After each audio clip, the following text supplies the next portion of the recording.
ಹಿಂದೂಗಳ ಮನ್ಯಾಗ ಹೊತ್ತು ಹೊಡೆದ್ರು ಗುಡಿ ಗುಂಡಾರ ಕೆಡುದ್ರು ಇನ್ನು ಮ್ಯಾಗ ಎನ್ಕೌಂಟರ್ ಮಾಡೋದಿಲ್ಲ. ಅವ್ರದ್ದು ಪ್ರಣಾಳಿಕೆ ಅಗ್ನಿಪತ್ ರದ್ದು ಮಾಡ್ತೀವಿ.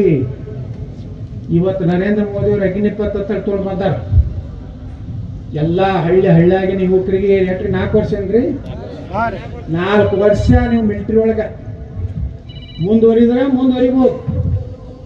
ಇಲ್ಲಾಂದ್ರೆ ನಿಮ್ಗೆ ಕನಿಷ್ಠ 25 ಲಕ್ಷ ರೂಪಾಯಿನೋ 25 ಲಕ್ಷ ರೂಪಾಯಿ ಬರ್ತೈತಲ್ರಿ.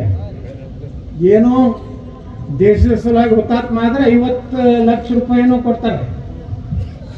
ಮುಂದೆ ಆ ಸೈನಿಕ ನಮ್ಮ ಹಳ್ಳಿಗೆ ಬಂದಂದ್ರ ನಮ್ಮ ಊರಿಗೆ ಒಂದು 20 ಮಂದಿನ ತಯಾರು ಮಾಡಿಕೊಟ್ಟಂಗ. ನನ್ನ ತರಬೇತಿ ಆಗಿಲ್ಲ. ಯಾಕಂದ್ರೆ ಬಿಜಾಪುರದಾಗ 2,80,000 1,30,000 ಅವರೇ ಅದಾರ ಓಟ.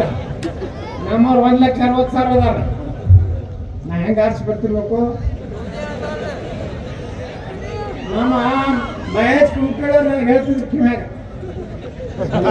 ಹಾಕೋರು ಅದಾರ ಬೇಡ್ರಿ ಅವ್ರಿಗೆ. ನಾ ಆಯ್ತಪ್ಪ ಬಿಡಲ್ಲ, ನಾ ತಿಂಡಿಗೊಂದು ಮಾಫಿ ಮಾಡೋದು ಹೇಗೆ ಕಿರ್ಕಿರಿ. ಅವ್ರು ಮಾತಾಡಲಿಲ್ಲ. ಅವ್ರದ್ದು ಗ್ಯಾಸ್ ಇಲೆಕ್ಷನ್ ಬಂದಾಗ ಗ್ಯಾಸ್ ಅಂತಿದ್ದಪ್ಪ ಅವ್ರದ್ದು ತಕರಾರ. ನಂಗೆ ಹಂಗೆ ಮಾತಾಡ್ದನ್ನ ಗಿಡಕ್ಕೆ ಅವತ್ತು ಕಡೆಕಾಗಿ ಹೋಗ್ತಿದ್ದೀವಿ. ಹಿಡ್ಕೋದ್ರೆ ಏನು ಜೋರಿತ್ತವು.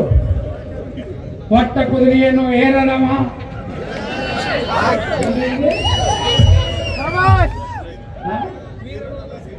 ಹೊಟ್ಟ ಕುದುರೆಯನ್ನು ಏರನವನು ವೀರನೂ ಅಲ್ಲ ಸೂರ್ಯನೂ ಅಲ್ಲ.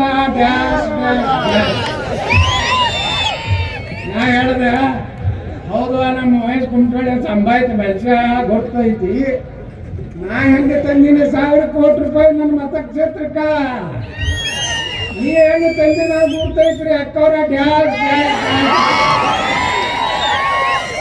ಕುಂಟ್ರೆ ರಾಜ ಬಂದ್ಬಿಟ್ಟು ಕಡೆ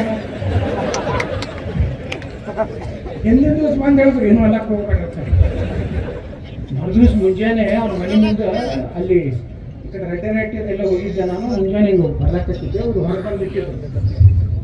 ಸರ್ ನಿಮ್ಗಳು ಕರೆಕ್ಟ್ ಐತೆ ಹೊಡಿಗೆ ಬಂದಲೇ. ಮತ್ತೆ